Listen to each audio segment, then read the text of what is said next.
Hi guys, welcome back to TedRedwood Gaming. I'm Ed and today is episode 2 of Tortuga Pirates in How to Pirate FM18, but it's episode 1 of the Tortuga Tactical.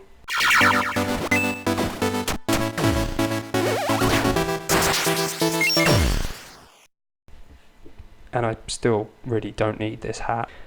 So yeah, in this one, what I want to do is, I've literally just come straight off the back of the game in episode 1 where we drew 0-0 against Sud-Est. I'm not much of a tactical thinker, but what I'm going to do is just look at the game, look at some of the analysis, and then probably play the America-Haiti game on camera, maybe go for some comprehensive highlights. I've never really done comprehensive, but I'll give it a look and just see if our shape is making sense, basically. So where to start? When you've built a club up out of nothing and it's a complete random club, I don't really know what to look at. I guess there's not much to start with, but we'll look at finances. So our overall balance is actually minus 28k. We've made 317 loss this season so far. Although in fairness, I mean, there'll be some season ticket sales in there, which is probably keeping us afloat in this area, so it'll probably be higher without that. We've not been playing. That was our first game of the season. And I think we were away from home, yeah, so it might improve once we're actually getting ticket sales. So I guess we'll see, but hopefully we won't have too many issues with that. As I covered quickly in episode 1 as well, we had a wage budget of 8k. We dipped into that a bit so we could spend some money on a couple of transfers I thought were pretty critical. But there's nothing really going on. There's no debts, projection. I mean, whoa. That's looking bad, but I've never really trusted the projection as an accountant by trade, you know. I've never really trusted them, so I won't really fuss too much about that. So in terms of the board, there's not a huge amount on here just yet. I think in the next couple of years I will add that I want to play attacking football as a philosophy and develop youngsters. But for now, it's just get through a couple of seasons and hope we survive, I suppose. I really don't know. As you can see from the staff allocations here, we've actually got everyone we're allowed apart from a director of football because we just can't get a director of football to join. I've tried everything, but no one fancies it. We've got all of our head of youth development reserves, under 18s, an assistant manager, under 18s assistant manager. We've got a couple of coaching staff, a couple of physios, and under 18s coach, and then chief scout and 2 scouts. I don't think that's too bad. I know some people save money on these things by not having things like an under-18s assistant manager, but in my opinion, considering they're all pretty cheap and they all sort of help with coaching, I think it's a good idea. They're not costing much, and they could end up replacing assistant managers as we go along. I like to promote from within. That's what I do. So hopefully that happens. In terms of some club information, so yeah, I did set them up from scratch. I can't remember who the team was I replaced. I think they're called Juventus Haiti or something. You would have seen it in the intro, I honestly can't remember. So we were founded in 2016, so I've got to remember that for when I make the logo, which hopefully will be shortly, because that's what I did. I like the kits. I mean, I like orange, so we're not going to end up in that third kit very much, though, are we? Obviously, the black and white is kind of piratey, really obvious. 2,000 capacity stadium. We're playing Port de Paix at the Pirate Bay, so that's good. That was all just taken over. I mean, the Pirate Bay wasn't named, but we just took everything over from the previous team. General information, there's absolutely nothing there, as you can see. News, who cares? Facilities. So our stadium is owned by the council, so that's going to be no fun. We've got basic corporate, basic training, no data analysis, and basic youth facilities. Fairly basic junior coaching and average youth recruitment. I think that's probably the same for everyone in this division, to be completely honest. We've obviously got those affiliates I showed you quickly, either in the last episode or this one, so I won't go through those, and there's no history, so let's not bother with that. So in terms of transfers, I wish I could give you more of an idea of what I was doing, but it was literally just if anyone would talk to us, I would give them a contract, because there are other teams sniffing around and we had no players. So I've simply just signed up everyone that would chat to us. We do still have money to spend, as you've seen, but while we're making a loss, I know it's early days, I want to see how we look after a couple of home games, but I don't particularly want to spend 20k on a player and wages when it really could damage us over the next year or so. I want to be in a position where we can sign a load of youngsters. I'd rather just avoid relegation this season, for example. We can't even be relegated because there's no division below. So if we get relegated, the season ends. So let's hope that doesn't happen. But I'd rather be able to sign up some players, new gen players, and really kick on from there. In terms of the entertainment factor, it'll be more fun when we got regen players anyway, right? Scouting, so I've just left that entirely to the scouting team at this point. I'm just going to acknowledge him, keep him on the database. Probably won't sign him at any point because he's old. Not that it stopped us before, but you get me. Competitions, I mean, I think it splits. There seems to be a team less. No, there's not a team less. It's just because we got no confidence yet on that. So I think it just, I don't know, something happens with the top 6 teams. I'll look at that now. It is a behind the scenes look. So let's see what happens. So we've got the Digicel League Haitian Division 1. If we look at the rules quickly, top team qualifies for the Scotiabank CONCACAF Champions League first round. So that's the North American one. So yeah, it's dominated by Mexican teams, which I think is probably quite normal. Do MLS sides even take part in that? I can't say I've ever heard of it, but it doesn't mean that doesn't happen. So I think that's just the overall table. So the winner qualifies for the Champions League, and obviously you win it outright. But we also have these other leagues here. So this is the Digicel D1 Overture, so beginning. Top 6 teams qualify for the quarter final. So I don't know if you have to win this playoff thing. I assume it goes into playoffs. I don't know. I guess we'll find out one day, but that's quite interesting. Anyone that's watched my off save will know I'm a big fan of the strange playoff system, so I guess we'll see what happens there. In terms of teams to look out for, I think America, the team we're playing next actually, wow, that's a weird weird history. I think they're all going to have that history because of when I've started the game. But yeah, I think America were 3rd in terms of pre-season odds, and then Don Bosco were like the team of Haiti. I think they've won this a million times, so we'll see how we get on. Training at this stage, anyone who cares about training, I mean, I care about training. I've not cared so much in OS, but in previous FMs I've been the person to deal with all the training. It takes loads of time, but I genuinely think it's worthwhile doing. But for now, while I'm just trying to get through to get my own actual players I want, I'm leaving everything to the assistant. You'll see I update this at some point. I've left everything to the assistant basically. But yeah, once we've got some new gens come through and I'm in charge of looking after them and their development, then I'll get involved with training, so you'll see that.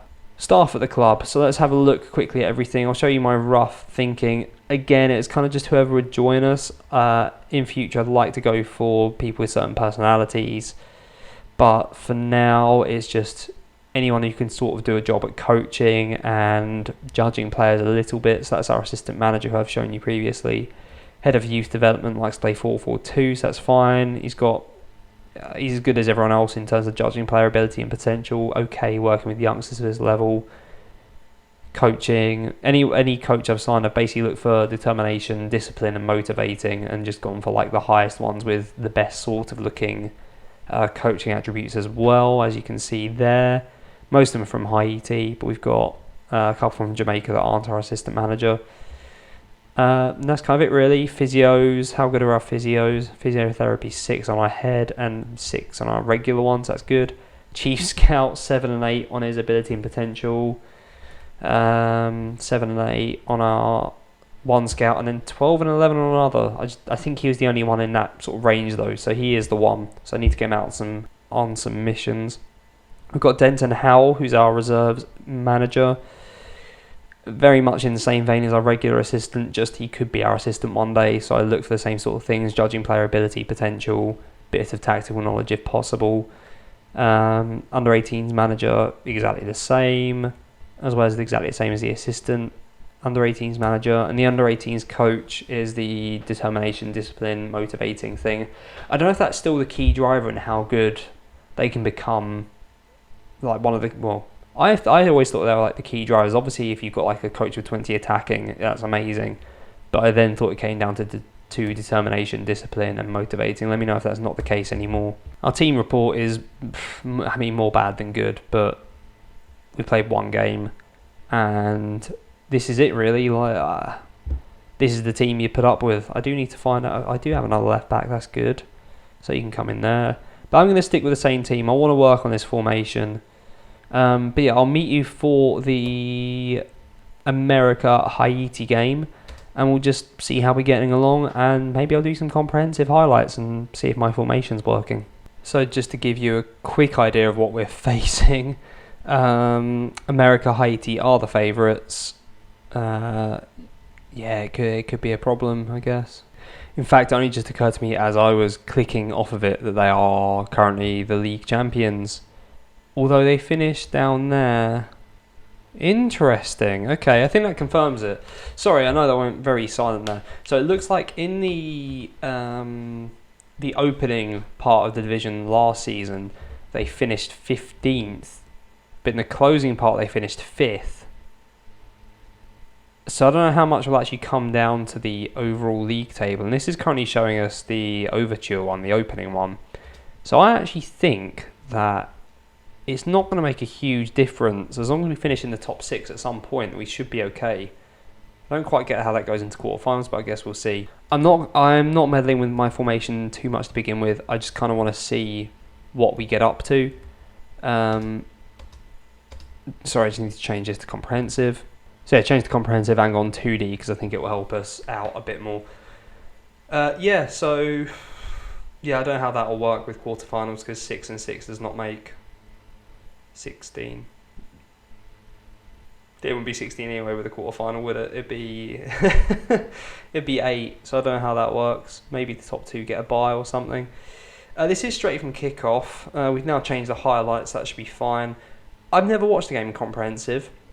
What I'm looking for, so the way my team is set up, is that we're playing a 4-4-2, as you'll know. Very much, like I've said, in the same vein as my FC Os side. So the centre backs are set. Everyone at the back is set to play it short and simple, and to hold their positions. Especially the fullbacks, who are on support as their function. But I've actually put the instructions on to make them seem more defensive. So they hold their position more, they stay back, they stay wider, they play simple passes ahead of everything else, they play it safer. I mean, that doesn't help, does it? I have heard this is a problem if you don't watch the match in comprehensive, that the amount of times the ball just gets kicked out of play is ridiculous. I don't know what to expect from a corner. I don't know when I'm expecting a goal or a shot at goal or something though. Maybe it's just nothing. Maybe you get every corner. Hope so, because they do get a header at goal. But yeah, how the back four I want to work is just to stay rigid, stay in their position. The fullbacks are meant to support the wingers, but just not as much as a regular fullback would. I used to have my fullbacks on all versions of Ahem as like overlapping, attacking, marauding fullbacks. But at the start of my FC Os save, I did find myself getting caught out by balls over the top constantly, as I was then, but they were offside. So I thought a way of tightening that up was to pretend to make them a supporting fullback, but actually make them defend, as the defensive ones would stay too deep and not really offer anything. I find the defensive fullbacks option to be horrible. So I've actually manually manipulated a support one to try and counter that. How that links up with the midfield is we've got this number 6 here, so Horat. So he was brought in as defensive mid. He's playing as a deep-lying playmaker on defence. Hopefully he drops a bit further back, but I might end up dropping back into defensive mid if this doesn't work out. So he's meant to be the sort of link for these 4 at the back here, so we can kind of go inwards. And then we've got next to him number 7, provided they don't score, Dorvilla. So he's a centre mid on attack, which I hadn't tried until I signed Riley Backboard. He came early, but signed him permanently on my Os save. Just found out that they marauded so much, it's ridiculous. And what I like about him is that the sentiment on attack is sort of, he moves wide as well as moving straight forwards, but he makes so many good deep runs, or runs from deep. So I kind of wanted that option, as well as probably being a tiny bit more defensive minded than someone like a Mazzala on attack, whose primary function is kind of to just go ham on the opposition, in my opinion. At least that's how I've seen it so far in the game progress. So they're a good solid option in the middle. It should sort of turn into a bit of a diamond as well with those, or say diamond, sort of the centre defensive mid and attacking mid in a diamond, in terms of when we attack, is kind of the idea behind it. So we've always got a couple of pivots in there for our wide players to move in and out, and then back in if we need to, and then back up the wing if we need to as well. I realise I'm not commentating on the game at all. Nothing's really happening, which I don't mind so much. The wingers are exactly the same, so we kind of look... well, mind you, I've left them as traditional wingers. I've not played with their player instructions too much, apart from our left winger, who is technically a left attacking winger, like an attacking mid, primarily. But what I've done with him is I've moved him back into left midfield, and I've just said get forward more often. But I want them to stay wider. I want them to run up the wings and cross the ball in, because I think there's so many goals from crosses this year. So I just want them to be maximising that. And considering he is quite good technically, I kind of want to see that a bit more. Wow, offside. I've heard a lot about offsides as well in comprehensive, but again, didn't realise it was this bad. And then moving on to the strikers. So our one on the left, who is number 10, Wilson. At least I hope he's going to be the one on the left. He seems to be moving across now. Yeah, it is Wilson. So he's our deep line playmaker on support. I didn't want to directly copy my OS formation where I have 2 advanced forwards and then just play with the player instructions on there to make them roam a bit more. Instead, I've got, did I say defensive forward? Deep lying forward. So I just want him to be the actual sort of connection between the midfield and attack. He's on the opposite side to the centre mid on attack. So as you'll see, oh, mind you, we've got a chance up here up the right hand side with Wiggins. Tries to put it in near post. Did he hit the post? Yeah, he did. Ooh, that was close. So yeah, our centre mid on attack is on the right side, number 7. And then number 10 is our deep lying forward. So I kind of hope that they turn into like 2 attacking mids technically. If we're trying to build or break, again, I don't really know how it's meant to look at the moment. And then finally we got Wilgins, sorry, I called him Wiggins. Wilgins up front. I can't remember if he's an advanced forward or a poacher. I feel like I set him up as an advanced forward, but I might be wrong. Again, we just need a focal point up front, and I found advanced forwards work pretty well so far in the game. They always work well, so that's fine. You can kind of see our formation here. So our defensive midfielder, deep line playmaker guy drops deep to collect it. That is a nice attempt at a ball through. And obviously as a 4-4-2, that's how you set up. I'm not entirely sure what number 7 is doing there. But it's a fairly good defensive shape. And there's always seems to be an option on for any of the players that do pick it up. Defence is dropping deep to pick up the ball. Goalkeeper as well. Sorry, I've completely forgot one of the most important players in our position. As Wilson moves wide, but he's offside. Oh, this is getting frustrating. Yeah, our keeper is on just goalkeeper defend. I think he might be a sweeper keeper actually. I'll take that back if I'm wrong. I'll say I'm happy so far, and we'll have a quick look. So our goalkeeper is just the goalkeeper on defend. Player instructions, fewer risky passes, distribute to fullbacks, roll it out. So he'll just keep it safe. Again, it's all about the fewer risky pass. If we jump through here, I mean, look at all this. I basically tell them to not shoot, dribble, mark tighter, hold their position, don't play risky passes, stay wide and run wide with the ball. So it keeps them wide but keeps them deep. And then same sort of thing with the centre backs on defend, just fewer risky passes. Same thing with the other fullback. And if you look at our team instructions, we retain possession, short pass and exploit the middle. And it just seems to work quite well where we keep the ball at the back for long enough where, at least in OS, and that's sort of what I'm trying to do with this, but just try and be a bit more defensively aware. Hopefully that CV library email doesn't show up. If my boss, oh dear, my boss is looking at this. I'm not looking for a job. I love my job. It's great. I just haven't unsubscribed from that. Yeah, the wingers are just further back compared to OS.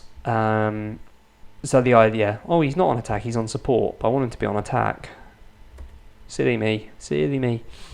Yeah, so we're meant to draw the opposition on, at which point we can either hit the ball over the top, or if we don't draw them on, then we should be able to move everyone up the pitch, is sort of the idea of it, by using a few different pivots, a few different triangles, especially with Horat in the middle there.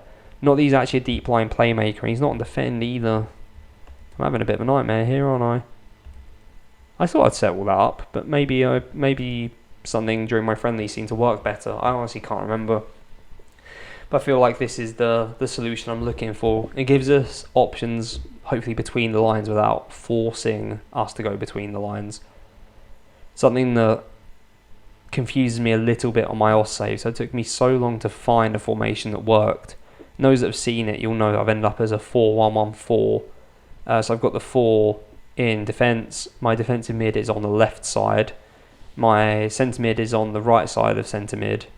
And then I've got 2 wingers in the attacking mid-winger positions and then 2 advanced forwards. I mean, he literally ran that out of play. I see all those podcasts I listen to. I see what you mean now. It's terrible. But yeah, it doesn't... In my head, the asymmetric formation doesn't make sense. I don't think it needs to be like that. And we do have a couple of glaring weaknesses in us, just that no one seems to be able to really capitalise on it at the moment. Which makes me wonder if I should just be doing exactly the same formation here. But that'd be really boring, wouldn't it? I'd rather try and develop something else. If I end up at the 4-1-1-4, then so be it. But I just think that'd be really boring. So that was kind of a really long-winded explanation of the tactic. Why I play the tactic, so same as us. Oh, they put it just over from a free kick. The idea is to play some swashbuckling football, and we'll get used to it as we get better players and players get more familiar with each other and to the tactic in question. It just seems to give us decent possession. We either build up with possession or we smash them quickly. It seems to give us those options in the off save. So I'm hoping it just replicates here. What am I going to do? Because I seem to be lacking players to actually survive these roles. Baptiste, no, I kind of want you doing that. Avi as a centre mid, no. Deep line playmaker and defend. Hopefully he just keeps it simple as well.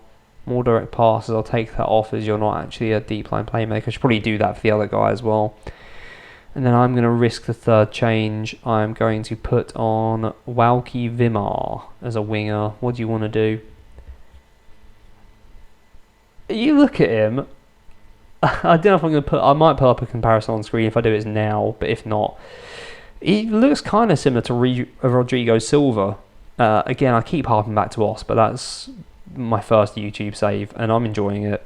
Yeah, the technicals aren't great, but he's got the exact right numbers in the right places. He's got pretty good work rate. His crossing, dribbling, first touch, passing, technique are all good.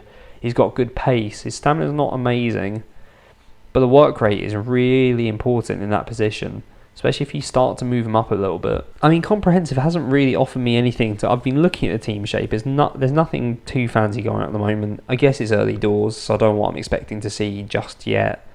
Probably not a lot. We're not used to formation.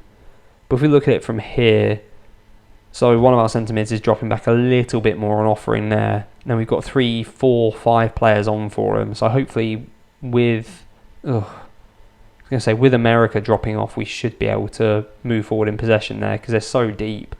The idea is we're meant to create little triangles. I mean, that's not a triangle. But we scored. That's sort of what's meant to happen should they press us. You'll see that with maybe 60-70% of our OS goals. I've just recorded an episode today. I think it'll be season 6, episode 6, where it drops to Andrew Ivers in the centre, my Northern Irish centre back, and he just hoofs it over the top because we've been pressed, and it just gives us so many options. But maybe in this division, the long ball works better because the players are worse. I'd still like us to try and move forward in possession. I'm not a big fan of possession. I like to play the game simply at the back, like as simple as possible. Play it amongst yourselves until you're pressurised, then play it to someone who can play it better than you. If they can't do anything, then just get rid. That's the idea behind it. I like it quite simple at the back. Give it to the wingers, sort of like a wing back position. At that point, give it into the middle, give it back out wide, and then swing across in. At which point you've got 2 strikers there ready to do something. If not, then hopefully it comes back out to the middle where you've got a deep lying forward or a centre mid who's running in from deep. That was my thinking. I'm trying to just gauge the formation now. I mean, our number 33 was horrendously out of position there. He's dropping quite deep enough to almost be in the actual defence, but he isn't. This is where we want our wingers to really spring into life, but they haven't done so. But the joy of that is we do pick up the second ball as well. So that's something to think about. I kind of just assumed that, he's dropped the ball. He's literally, I thought he dropped the ball and I was just going to poke it in. I had just assumed that the technique is relative, so which is a really stupid thing to do, that what works in OS works in the same way in a different league with the same calibre of players by comparison. But it doesn't look like it's the case at all. I think we need to try and take advantage of these mistakes a bit more. But equally, I'd say this has worked quite well. America have had 5 shots. I also didn't look at the hit analysis in the previous game at all. Mate, I don't know. I don't think there's a point until you've played like 5 or 6 games and you can see what is or isn't working definitively. We're holding our shape well. There's been a couple of good bits of movement between the lines when we've had the ball. Off the ball, you look defensively solid enough. So you can see the fullbacks are really deep there, which I like. So they've got the ball. I know they're playing 5 in the midfield, but they're nowhere to go there at all apart from backwards. And if they're going backwards, they're not going to score. At the moment, I'm claiming tactical masterclass without being able to understand my own tactic, really. I didn't really want my winger to push up there and go for it. They've run it. No, they're offside. That's fine. I'd rather we stand off in that situation where they're that deep. If they're in their defence, as long as we are deep, they can't hit a ball over the top unless we are just terrible in the air. Which I did see in the friendlies, so maybe I shouldn't be encouraging that so much. We're going to have a weakness whatever we do, especially at this level. I mean, any level, until you are maybe like 10 seasons into like the Premier League and you've signed all the best regens and you're dominating everything, you're going to have weaknesses. I think I've spread my weaknesses around the team a little bit rather than just having one clear weakness. Because we're deep enough to not get hit over the top. Yeah, we might miss a header or two, but I'd rather that than them getting a goal 5-6 times a game. I mean, now you can see we do have 4 players running in. Our defensive mid is arriving late there as well.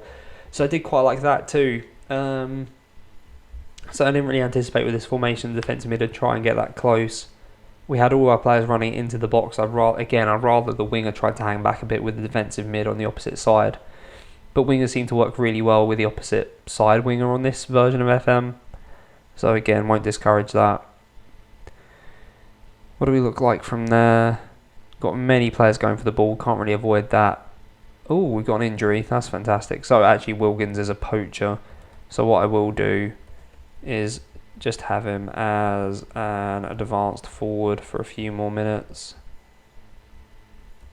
And then I'll put him in the middle, just so he does a bit more, hopefully, on either side. So we used all our subs, so that was a bit of a mistake. We probably won't see too much more. I mean, we've got 2 players back, and they got 3 players forward. It's not filling me with confidence. I haven't looked at set pieces either. Maybe that's something I should do. It probably is, really. I should try and get every advantage I can, but we've cleared it well enough. And then set up shape really well in the middle there.